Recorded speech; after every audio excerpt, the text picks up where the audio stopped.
सो आप अगर muscle build करना चाहते हैं तो आज मैं आपको ऐसी 5 हैक्स बताना चाहता हूँ जो आपने कभी भी नहीं सुनी होंगी definitely.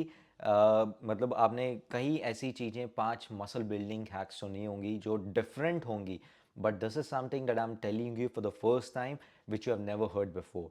So let me tell you muscle building होती कैसे है। मसल बिल्डिंग होती है हमारी डिफरेंट, मतलब आपने सुना होगा कि आप डाइट्स लें प्रॉपर, प्रोटीन का, फैट, और उसके साथ वर्कआउट अच्छा करें, प्रॉपर स्लीप लें। यस जी हाँ, ये सही है, बट हमें इन चीज़ों के अंदर कुछ घुसना है और उन चीज़ों को फाइंड आउट करना है। सो जो पहला वर्ड है मेरा, वो पॉइंट है प्रोग्रेसिव ओवरलोड। जो प्रोग्रेसिव ओवरलोड, हम बॉडी को फोर्स करते हैं। आइदर हम प्रोग्रेसिव ओवरलोड कर सकते हैं थ्रू रेपिटेशन, ज़्यादा रेपिटेशन करके, इंक्रीज वेट करके और इंटेंसिटी वर्कआउट की बढ़ा के। इन तीनों चीज़ों के फैक्टर से हम किसी भी चीज़ को हम इन्वॉल्व करेंगे, प्रोग्रेसिव ओवरलोड एक्टिवेट हो जाती है। हम यूजुअली क्या करते हैं, हमें पता है, मे बी आप सबको पता होगा, आई बिलीव, कि प्रोग्रेसिव ओवरलोड का मतलब इंक्रीजिंग द वेट। ऐसा नहीं होता, आप रेपिटेशन भी बढ़ाते हैं और आप इंटेंसिटी भी बढ़ाते हैं, वो प्रोग्रेसिव ओवरलोड में ही आती है। जब आप ये प्रोग्रेसिव ओवरलोड हमें बेसिकली तब करते हैं जब हमारा प्लेटो भी हिट हो जाता है, नॉर्मली भी जब हम अच्छा मसल मास गेन करना चाहते हैं। This is the first and major point that we have to look for.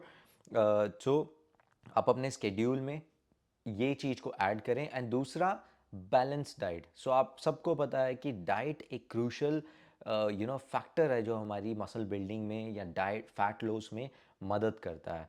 Diet से मतलब ये है मेरा कि आपको एक बैलेंस डाइट लेनी है, प्रोटीन, कार्ब्स एंड फैट की। जो प्रोटीन रहने वाला है वो आपका एटलीस्ट 55%। नहीं, एक्चुअली मसल बिल्डिंग में प्रोटीन मॉडरेट कर दो, कार्ब्स को हाई कर दो एंड फैट को भी मॉडरेट कर दो। मैं आपको जो बताने वाला हूँ कि आप अपना प्रोटीन, कार्ब्स एंड फैट को कैसे कैलकुलेट कर सकते हो। लेट मी टेल यू, आप कैलकुलेट ऐसे कर सकते हो। जो आपका बॉडी, मान लो आपका 60 ग्राम बॉडी वेट है। आपको मसल बिल्ड करना है तो एक फॉर्मूला है 1.6 टू 2.2 किलोग्राम पर kilogram of your body wait. आपको उतना प्रोटीन लेना ही लेना है। अगर मैं बात करूँ 60 इंटू 1.6, अराउंड 100 ग्राम आपको प्रोटीन लेना ही लेना है अगर आप 60 किलो के हैं। उससे ज़्यादा आप अगर 2.2 लेते हैं, विच इज़ गुड। वो भी दिखा देता हूँ मैं आपको करके। 2.2, 132, this comes 132. 132 gram of proteins and carbs 3.3 gram per kilogram of your body weight to 3.5 per kilogram of your body weight आप ले सकते हैं carbs को, because आपको मसल बिल्ड करना है। एंड मेक आप गाइज, आपने सुना होगा मसल बिल्ड करने के लिए प्रोटीन हेल्प करता है। Protein is the only source, yes, but carbs आपकी, जब आपका ग्लाइकोजन ही फिल नहीं होगा, आप वर्कआउट कैसे करेंगे? जब आप वर्कआउट अच्छे से नहीं करेंगे तो आप मसल को हिट कैसे करेंगे? हमें ये बात समझने की ज़रूरत है कि कार्ब्स इतना क्रूशल है हमारी मसल बिल्डिंग में। Make sure that you consume the carbs as well. And fat 0.80 पर kilogram of your body weight. अगर मान लो 60 इंटू 0.80, 48 ग्राम आपको फैट लेना है। ये पूरे दिन की बता रहा हूँ मैं। 100 से 130 किलोग्राम प्रोटीन, ग्राम सॉरी, प्रोटीन लेना है। And carbs 200 gram and fat लेना है आपको अराउंड 50 ग्राम। ये होल डे की मील है अगर आप 60 का वेट रखते हो और आपको मसल बिल्ड करना है। That is important. And third मैं आपको बताने वाला हूँ न्यूट्रिशन टाइमिंग। हमारी जो न्यूट्रिशन की टाइमिंग होनी चाहिए वो क्या होनी चाहिए? हम कभी भी कुछ भी खा लेते हैं, that's not gonna work man.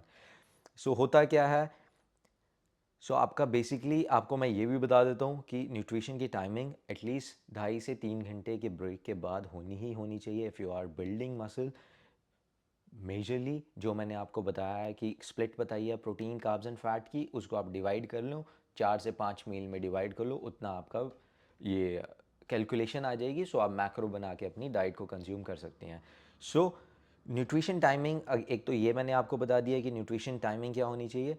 And उसके साथ जो आपका पोस्ट वर्कआउट मील होगा वो शेक को ज़्यादा प्रेफर करिए। उसको ज़्यादा प्रेफर कीजिए। उससे क्या होता है कि एक जल्दी रिकवरी मोड में जब आप सॉलिड मील लेते हैं post workout, I believe it takes more time to digest. अगर आप सप्लीमेंट्स नहीं ले रहे तो वो थोड़ा ज़्यादा टाइम लेता है। सो प्रेफरेबली ज़्यादा प्रेफर कीजिए शेक्स को लेना। आप प्री भी ले सकते हैं, प्री वर्कआउट, और पोस्ट वर्कआउट भी शेक को प्रेफर कर सकते हैं। तो उसके बाद जो मैं फोर्थ पॉइंट बताने वाला हूँ आपको, वो adequate rest and recovery. Yes जी हाँ, अगर आपका डाइट इम्पॉर्टेंट है, वर्कआउट इम्पॉर्टेंट है, उतना ही इम्पोर्टेंट आपकी रेस्ट होनी चाहिए। So rest scientifically 7 to 9 hours आपको दिन में सोना ही सोना है। उससे क्या होता है, जब आप सोते हैं, मेक श्योर सोना मतलब ये नहीं है कि आप बेड पे हैं और आप फ़ोन यूज़ कर रहे हैं और आपको लगता है कि आप सो रहे हैं। सोना मतलब ये है डीप स्लीप होनी चाहिए, तभी आपके हार्मोन्स ग्रोथ स्टार्ट होती है। बेसिकली जब आप सोए हो प्रॉपर, आप आपको कुछ पता ही नहीं है कि आपके माइंड में कुछ चल रहा है, तभी आपके हार्मोन्स ग्रोथ होते हैं। एंड रिकवरी, सो रिकवरी का ये है सीन इसमें, मान लो आज मंडे मैंने बाइसेप किया और साथ में कुछ भी एक चेस्ट कर लिया या चेस्ट एंड ट्राइसेप कर लिया, जो लोग यूजुअली करते हैं। सो चेस्ट एंड ट्राइसेप किया, सो उसका 48 आवर्स एटलीस्ट रेस्ट होना चाहिए बिटवीन, यू नो उस 48 आवर्स के बाद आप चेस्ट एंड ट्राइसेप को दोबारा हिट कर सकते हैं। बिफोर 40 आवर्स, 48 आवर्स आपको वो बिल्कुल भी रिपीट नहीं करना। So make sure enough rest दीजिए रिकवरी का, तभी आपकी मसल इन ग्रोथ होगी। और जिस भी मसल को आप टारगेट कर रहे हैं, मान लो मेरी चेस्ट वीक है नहीं, वैसे एग्जांपल ले रहा हूँ, चेस्ट वीक है तो मुझे एटलीस्ट 2 से 3 बार वीक में ट्रेन करनी ही करनी है to stimulate the muscle growth. You know वो रिक्रूट करता है एक मसल ग्रोथनेस में, जब हम थोड़ा एडवांस हो जाते हैं। सो एडवांस का मतलब ये है कि 2 से 3 बार मैंने ट्रेनिंग करनी चालू कर दी। ब्रो स्प्लिट तो बिल्कुल भी नहीं करनी, जो आप सिंगल मसल को ट्रेन करते हैं, Monday chest and then back and bicep tricep. So वो ब्रो स्प्लिट होती है, उसको तो आपको बिल्कुल भी नहीं करना। I don't believe in that. At least try 2 muscle, hit those 2 muscles in a day। So 2 muscle को आपको दिन में टारगेट करना है ऐसे, और एक दिन रेस्ट लेना है वीक में। सो लास्ट पॉइंट मैं जो बताऊंगा वो है compound exercise. Compound exercise, yes आपने सुनी होगी, कुछ जो नए बिगिनर्स हैं उनको नहीं पता। कंपाउंड एक्सरसाइज में जो ज़्यादा मसल, एक कुछ भी मैं कर रहा हूँ, मान लो चेस्ट प्रेस कर रहा हूँ, सो चेस्ट में कंपाउंड मसल क्या क्या मतलब इन्वॉल्व हो रही हैं, चेस्ट में ट्राइसेप इन्वॉल्व हो रहे हैं, चेस्ट इन्वॉल्व हो रहा है, शोल्डर इन्वॉल्व हो रहा है, इसको हम कंपाउंड एक्सरसाइज बोलते हैं। डेड लिफ्ट हो गया, स्क्वाट हो गया, शोल्डर प्रेस हो गया। सो ये सारी कंपाउंड मसल है, इनको ज़्यादा इन्वॉल्व कीजिए जब आप मसल बिल्डिंग कर रहे हैं। उसके साथ साथ आइसोलेशन एक्सरसाइज को भी इंक्लूड करना है, वो आपकी एक मसल फाइबरनेस डेफिनेशन में काम करता है। मेक श्योर कंपाउंड ज़्यादा, आइसोलेशन कम, तभी आपके मसल बिल्ड कर पाओगे। And last but not the least, ये 6वां पॉइंट है, अब था नहीं बट मैं फिर भी बता रहा हूँ, कंसिस्टेंसी। जी हाँ, कंसिस्टेंसी बहुत इंपॉर्टेंट है। आप एक चीज़ को एक वीक कर रहे हैं, चाहे वो डाइट है, वर्कआउट है, कुछ भी है, उसके बाद आपने करना छोड़ दिया, सो वो कोई फ़ायदा ही नहीं है। Your consistency is the key, we all have heard about it. So हमें वो जस्ट इम्प्लीमेंट करनी है। एंड गाइस, ऐसी और टिप्स ट्रिक्स के लिए और एक्सरसाइज के लिए मैं आपके लिए वीडियोस भी लाऊंगा, डाइट भी शेयर करूंगा, लाइफस्टाइल भी, जिम का, outside outside the gym also. But उसके लिए आपको करना क्या है, सब्सक्राइब करना है मेरे चैनल को, और अच्छी लगी वीडियो लाइक करना है।